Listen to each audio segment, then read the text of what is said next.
नमस्कार। सुबह के 10 बज चुके हैं और वक्त हो चला है 10 के एजेंडे का। मैं हूं आपके साथ ऋतु तिवारी पोखरियाल। 10 के एजेंडे में सबसे पहले बात करेंगे सीएम योगी आदित्यनाथ के तूफानी दौरे की। तो आज मैनपुरी और कानपुर दौरे पर सीएम योगी आदित्यनाथ रहने वाले हैं, जहां मैनपुरी में माधवराव सिंधिया की मूर्ति का अनावरण करेंगे। तो वहीं केंद्रीय मंत्री ज्योतिरादित्य सिंधिया भी इस दौरान मौजूद होंगे। कार्यक्रम में कई वीआईपी भी शामिल होंगे। अनावरण के बाद जनसभा को सीएम संबोधित करेंगे। तो मैनपुरी के बाद सीएम योगी कानपुर के दौरे पर रहेंगे और कानपुर को बड़ी सौगात देंगे। कानपुर एयरपोर्ट के नए टर्मिनल का उद्घाटन करेंगे सीएम योगी आदित्यनाथ। दोपहर 12:15 पर चौकेरी एयरपोर्ट पहुंचेंगे सीएम योगी। 12:20 से 1:35 तक कार्यक्रम में मौजूद रहेंगे। सीएम योगी दोपहर बाद दिल्ली के लिए रवाना होंगे। तो कल होने वाली नीति आयोग की बैठक में शामिल होंगे। दिल्ली दौरे के दौरान शीर्ष नेतृत्व से भी मुलाकात कर सकते हैं।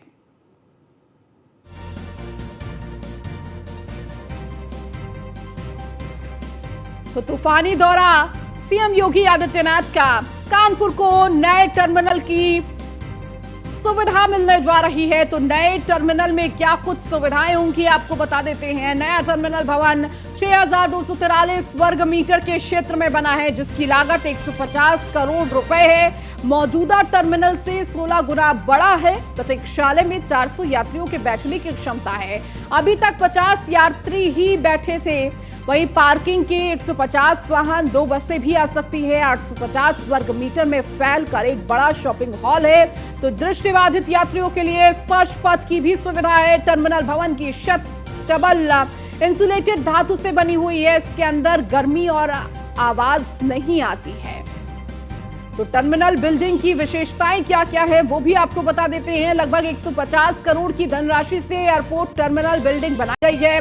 बिल्डिंग में एक समय पर 3 जहाजों के लिए पार्किंग की व्यवस्था है। तो भविष्य को देखते हुए एक समय पर 6 हवाई जहाजों के लिए पार्किंग की व्यवस्था होगी। डिपार्चर साइड में 300 यात्री और अराइवल साइड में 150 यात्री सुविधा है। तो बिल्डिंग में 150 4 पहिए वाहनों के लिए पार्किंग की सुविधा। टर्मिनल बिल्डिंग में 4 कन्वेयर बेल्ट की सुविधा। तो टर्मिनल बिल्डिंग के सौर ऊर्जा की व्यवस्था भी की गई है।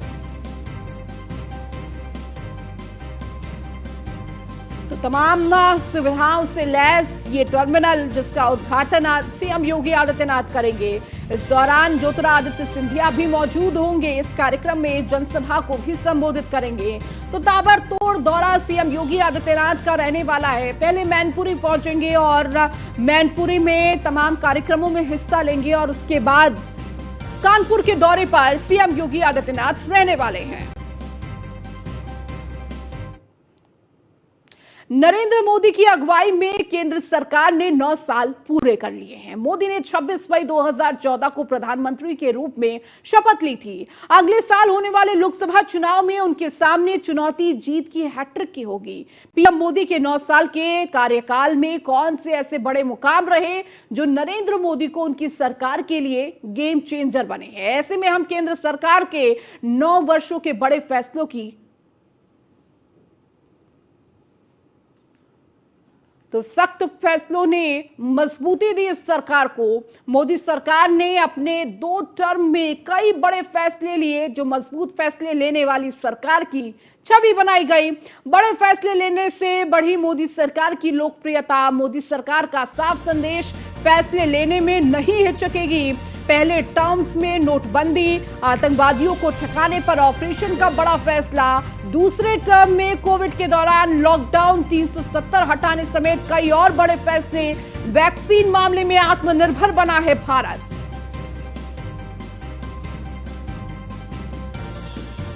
तो सख्त फैसलों ने मोदी सरकार को मजबूती दी।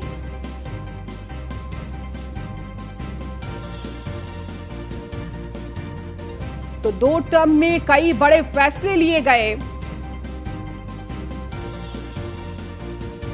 तो संवाद की रैली और नयापन, सीधे संवाद का नया इनोवेशन, मन की बात लोगों से जुड़ने के लिए पीएम मोदी और सहयोगियों ने नई शैली अपनाई।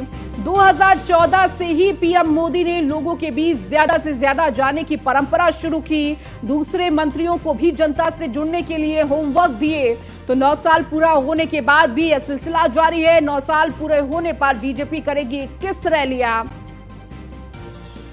और अधिक जानकारी के साथ हमारे संवाददाता पीयूष तिवारी हमारे साथ जुड़ चुके हैं। पीयूष, देखिए केंद्र सरकार के, मोदी सरकार के 9 साल पूरे हो चुके हैं और देखिए इसकी तैयारी भारतीय जनता पार्टी लगातार पहले से ही कर रही थी कि किस तरह से इस 9 साल पूरे होने पर तमाम कार्यक्रम कर रहे हैं, तमाम हम उपलब्धियां भी बता रहे हैं कि किस तरह से कई बड़े फैसले किए गए जिससे मोदी सरकार की ताकत और ज्यादा बढ़ी है, लोगों के बीच लोकप्रियता बहुत ज्यादा बढ़ी है।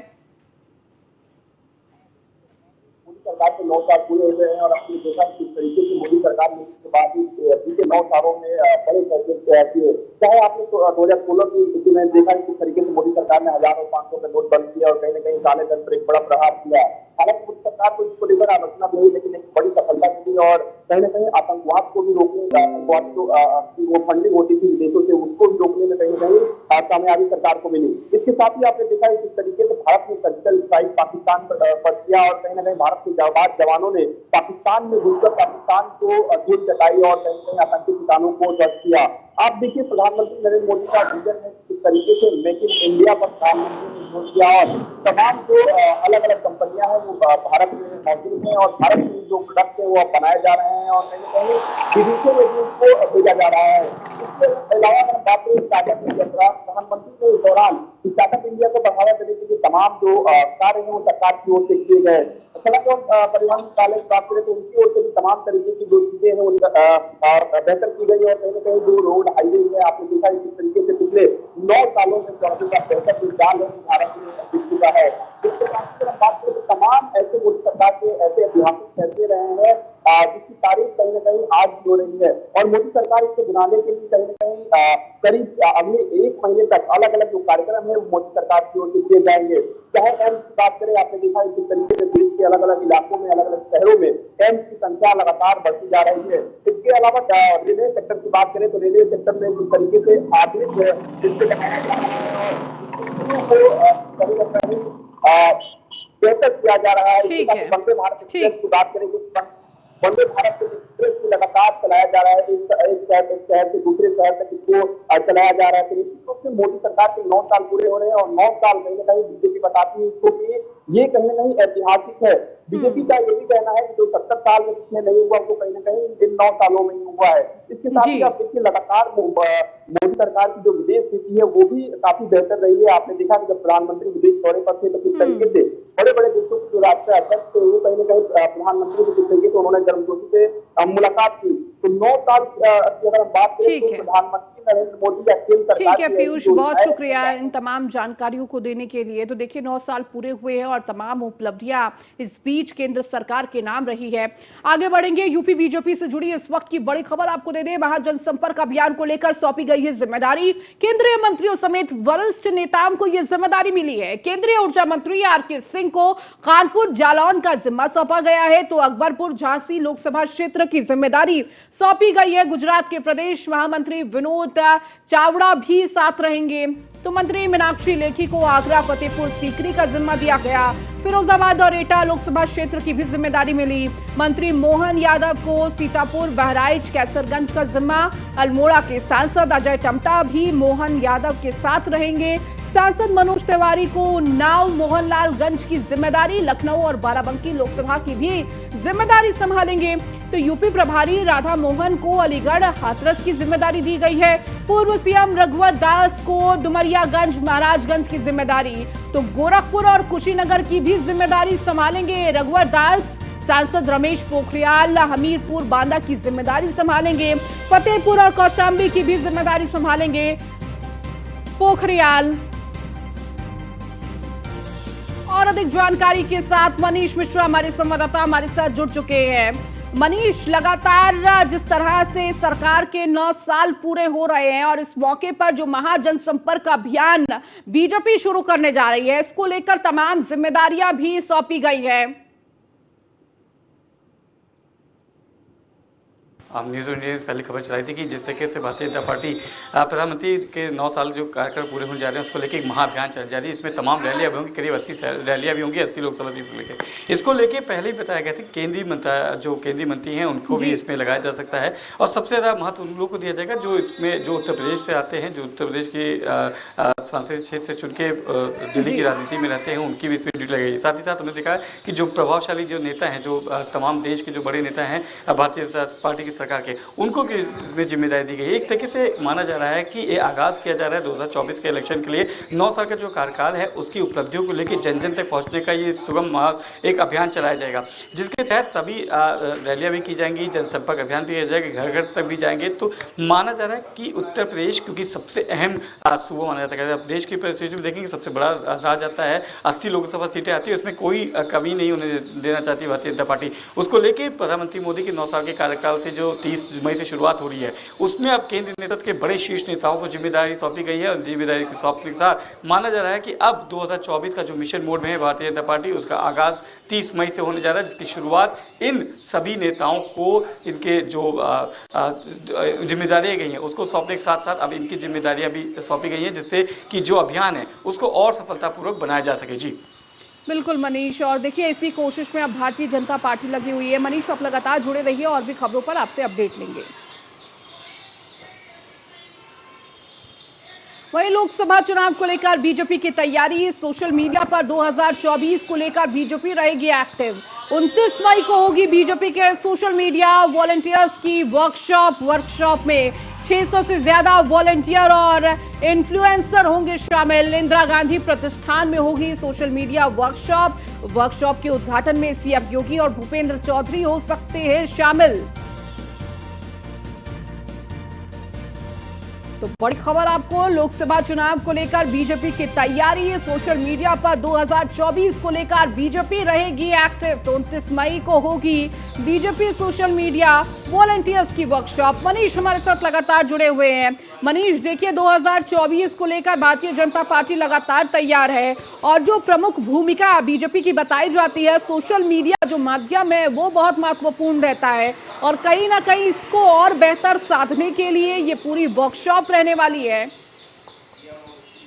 निश्चित तौर से देखिए, आपको बता दूं कि 2014 में हमको लेके जाऊंगा जब भारतीय जनता पार्टी ने मोदी नाम से जब शुरुआत की थी, प्रधानमंत्री मोदी का जो पहला चुनाव था उसकी शुरुआत की थी, तो आपने देखा था किस तरीके से सोशल मीडिया प्लेटफॉर्म पर आईटी को यूज़ किया गया था। 3D कटआउट्स की बात होगी, चाहे 3D वर्चुअल बैठक की बात हुई, चाहे चर्चा की बात हुई होगी, तो उससे शुरुआत की, उससे आगाज़ किया गया था। और मालूम है सोशल मीडिया का कितनी ताकत है, ये बखूबी जानती है भारतीय जनता पार्टी, हमेशा से उसको यूज़ करती है। उसका IT का विंग सबसे स्ट्रॉन्ग विंग माना जाता है। अगर आप उत्तर प्रदेश की राजनीति में देखेंगे सबसे बड़े दल के नाते सबसे स्ट्रॉन्ग माना जाता है। उनकी जो रणनीतियाँ होती हैं, उनकी स्ट्रेटेजी जो होती है, वो हमेशा से काम करती है। उसकी जो शुरुआत की थी वो भारतीय जनता पार्टी की थिंक टैंक कहे जाने वाले अमित शाह ने की थी। आपको याद होगा कि जब भारतीय जनता पार्टी के सोशल मीडिया विंग बनाई गई थी, उसकी जो कमान थी वो सबसे पहले अमित शाह जी के पास थी और उन्होंने लगातार इसकी जो कहीं ना कहीं जो क्लासेस होती थी उसको भी कराया गया था। इसी संदर्भ में 2024 के, क्योंकि एक्शन मूड में है, सबसे बड़ा राज है, 80 सीटें यहाँ से आती हैं, उसको लेकर 29 मई को एक वर्कशॉप की जा रही है जिसमें 600 से अधिक जो IT सेक्टर्स के लोग हैं, सोशल मीडिया के हैं, उनकी क्लासेस ली जाएगी। साथ ही साथ इस बार की बैठक और भी ज़्यादा खास हो जाती है कि जो इन्फ्लुएंसर हैं या कहें जो समर्थक है भारतीय जनता पार्टी के, जो कार्यकर्ता नहीं है या किसी विंग में नहीं है, जो सोशल मीडिया पे एक्टिव रहते हैं, पार्टिसिपेट करते हैं, पॉजिटिवली पार्टिसिपेट करते हैं भारतीय जनता पार्टी के पक्ष में, उनको भी बुलाने की कवायद की गई। तो आप देख सकते हैं किस तरह की स्ट्रेटेजी बनाएगी, जो आपके पक्ष में है उनको भी आप डायरेक्ट जोड़ने की कवायद करें। किससे? सोशल मीडिया विंग से। सोशल मीडिया विंग से जो सबसे ज़्यादा इफेक्टिव होता है, क्विक रिस्पॉन्स होता है और सबसे ज़्यादा कम समय में सबसे ज़्यादा जगह आपकी जो प्रचार प्रसार उसको फैलाने में काम करता है, उसको लेके भी उनको जोड़ने की कवायद की जा रही है। 29 मई को कार्यक्रम किया जा रहा है। माना जा रहा है कि मुख्यमंत्री योगी आदित्यनाथ के साथ भूपेंद्र चौधरी प्रदेश अध्यक्ष जो हैं वो भी इस कार्यशाला में उपस्थित हो सकते हैं। अभी हालांकि उनकी कार्यक्रम की अनुमति नहीं मिली है, तो माना जा रहा है कि 600 लोगों को बुलाया जाएगा, साथ ही साथ उन इन्फ्लुएंसर को और साथ ही साथ जो लोग सोशल मीडिया में एक्टिवली पार्टिसिपेट करते हैं भारतीय जनता पार्टी के पक्ष में, उनको भी बुला के 2024 के माहौल बनाने की अब कोशिश की जा रही है। जिस तरीके से 80 में 80 संपूर्ण कमल कराने का दावा करती नजर आ रही भारतीय जनता पार्टी, उसमें कोई कसर को नहीं छोड़नी चाहिए। उसमें मालूम है कि आपको स्ट्रेटेजी बनानी है, अगर आपको कोई अपना रोड मैप तैयार करना है तो उसमें अगर आप प्रचार प्रसार की डोर टू डोर कैंपेनिंग के अलावा अगर आप सबसे ज़्यादा किसी का इफेक्टली सेट कर सकते हैं तो वो है आज की डेट में सोशल मीडिया और इंटरनेट के ज़माने में। उसको कैसे आपकी रणनीति बनानी है, उसी को लेकर एक वर्कशॉप की जा रही है। वर्कशॉप 29 तारीख को लखनऊ के इंदिरा गांधी प्रतिष्ठान में होगी। माना जा रहा है कि आगाज़, जिसको हम अभी चर्चा भी कर रहे थे कि 30 मई से जो आगाज़ होने जा रहा है उत्तर प्रदेश की राजनीति में 2024 के लोकसभा चुनाव के लिए, उसमें कहीं ना कहीं सोशल मीडिया की जो पार्टिसिपेट है उसको कैसे और ज़्यादा इन्फ्लुएंस किया जाए और कैसे बढ़ाया जाए, इसको लेकर वर्कशॉप की जाएगी और तमाम उन लोगों को आगे के मूल मंत्र भी दिए जाएंगे। जी ठीक है मनीष, बहुत शुक्रिया तमाम जानकारियों को देने के लिए। खबरों में आगे बढ़ेंगे। माफिया बदन सिंह बद्दो पर बढ़ी है इनामी राशि, 5 लाख का इनामी हुआ है माफिया बदन सिंह बद्दो। गृह विभाग के बद्दों पर बढ़ा इनाम की राशि। मेरठ के टीपी नगर का रहने वाला है बदन सिंह बद्दो। 4 साल से पुलिस को पकड़ से दूर है बदन सिंह बद्दो। 28 मार्च 2019 को मेरठ से फरार हुआ था बदन सिंह बद्दो। पुलिस कर्मियों को नशीला पदार्थ देकर फरार हुआ था बदन सिंह और इसके बाद आप देखिए इनामी राशि को बढ़ा दिया गया है। मेरठ के टीपी नगर का रहने वाला है बदन सिंह बद्दो और इसी को लेकर लगातार तलाश भी की जा रही है। 4 साल पहले किस तरह से पुलिस की पकड़ से दूर रहा है और 28 मार्च 2019 के दिन मेरठ से फरार हुआ था बदन सिंह बद्दो। तो पुलिस कर्मियों को नशीला पदार्थ देकर फरार हुआ था बदन सिंह। माफिया बदन सिंह बद्दो पर इनामी राशि बढ़ी है। 5 लाख का इनामी हुआ है माफिया बदन सिंह बद्दो। और अधिक जानकारी के साथ एसके वाजपेयी हमारे संवाददाता हमारे साथ जुड़ चुके हैं। एसके, देखिए माफियाओं पर लगातार शिकंजा कसने का कार्य किया जा रहा है। इसमें अब जो नाम है वो है बदन सिंह बद्दो का, जिस पर इनामी राशि भी बढ़ा दी गई है। हालांकि अभी देखिए पुलिस की गिरफ्त से बहुत दूर है बदन सिंह। बिल्कुल निश्चित तौर पर, क्योंकि अगर हम देखें तो बदन सिंह बद्दो पर कई मामले हैं। हालांकि वो पुलिस कर्मियों को नशीला पदार्थ देकर फरार हो गया था।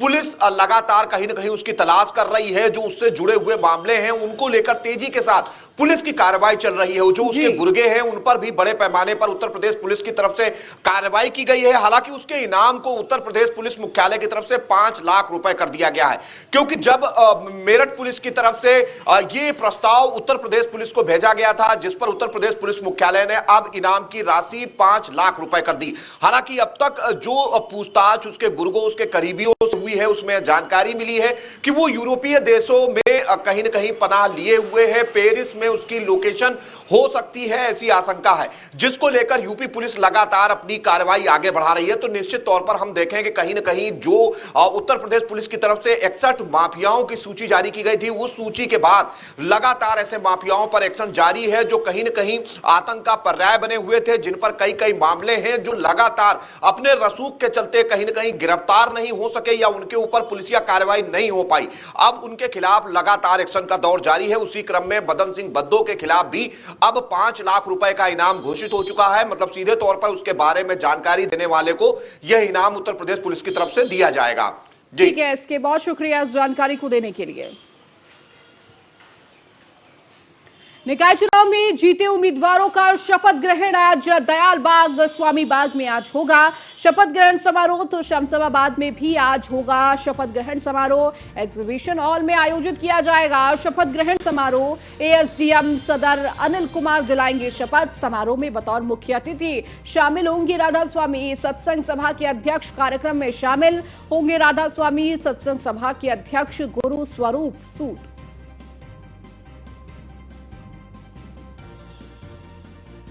तो एएसडीएम सदर अनिल कुमार दिलाएंगे शपथ। तो समारोह में बतौर मुख्य अतिथि शामिल होंगे राधा स्वामी सत्संग सभा के अध्यक्ष। तो कार्यक्रम में शामिल होंगे राधा स्वामी सत्संग सभा के अध्यक्ष। कार्यक्रम में शामिल होंगे राधा स्वामी सत्संग सभा के अध्यक्ष। तो निकाय चुनाव में जीते उम्मीदवारों का शपथ ग्रहण आज होगा। तो दयाल बाग स्वामी बाग में आज ये शपथ ग्रहण समारोह का आयोजन किया जा रहा है। शमशाबाद में भी आज ये शपथ ग्रहण समारोह होगा। और अधिक जानकारी के साथ कृष्णा त्यागी हमारे संवाददाता हमारे साथ जुड़ चुके हैं। कृष्णा, देखिए निकाय चुनाव में जिन उम्मीदवारों की जीत हुई है उसको लेकर अब शपथ ग्रहण की तैयारी है। आज किस तरह की तस्वीरें देखने को मिलेंगी, क्या कुछ तैयारियां शपथ ग्रहण को लेकर हुई है? बिल्कुल बिल्कुल जी, मैं आपको बता दूं तो आज दयालबाग स्थित जो एग्जीबिशन हॉल है वहां पर आज शपथ ग्रहण का समारोह आयोजन किया जा रहा है, जिसमें एसडीएम सदर अनिल कुमार इस कार्यक्रम में मौजूद रहे और इसके अलावा ज्यादा जो स्वरूप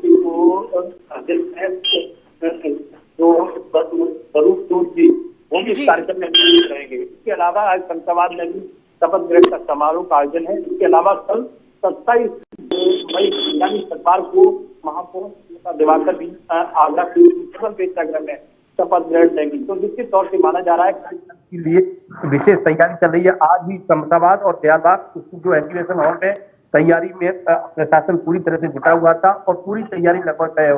कुछ ही देर में वहां पर शपथ ग्रहण का समारोह का आयोजन किया जाएगा।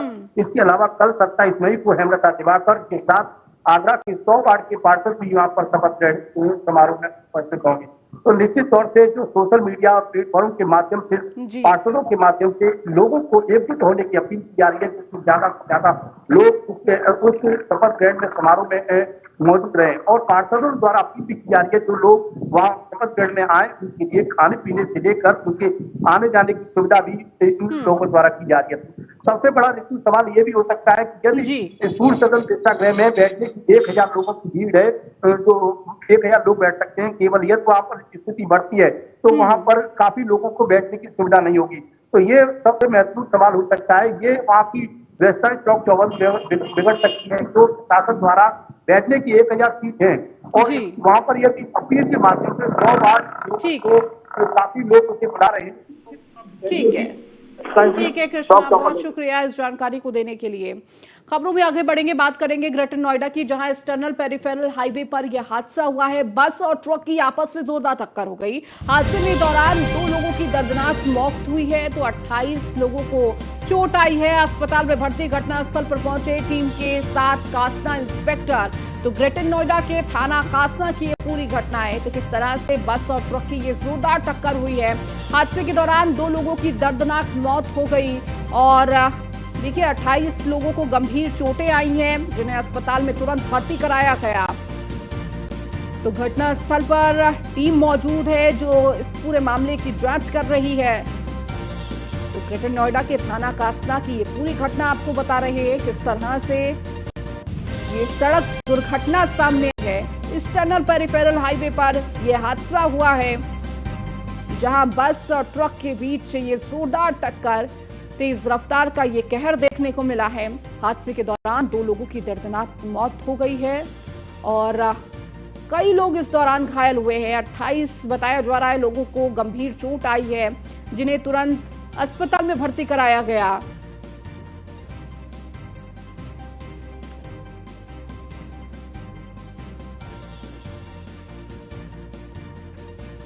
ग्रेटर नोएडा के थाना कासना का ये पूरा मामला आपको बता रहे हैं जहां पर तेज रफ्तार का कहर देखने को मिला।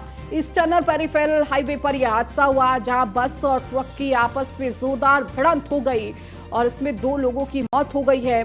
वहीं 28 लोग घायल बताए जा रहे हैं।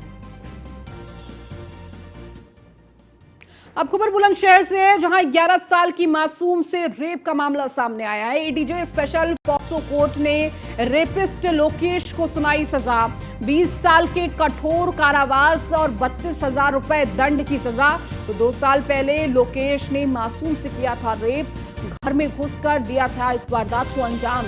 नरसेना थाना में दर्ज की थी रिपोर्ट। तो 20 साल के कठोर कारावास की सजा 2 साल पहले लोकेश ने मासूम से रेप की घटना को अंजाम दिया था। तो किस तरह घर में घुसकर इस पूरी वारदात को अंजाम दिया था, नरसेना थाने में दर्ज है रिपोर्ट।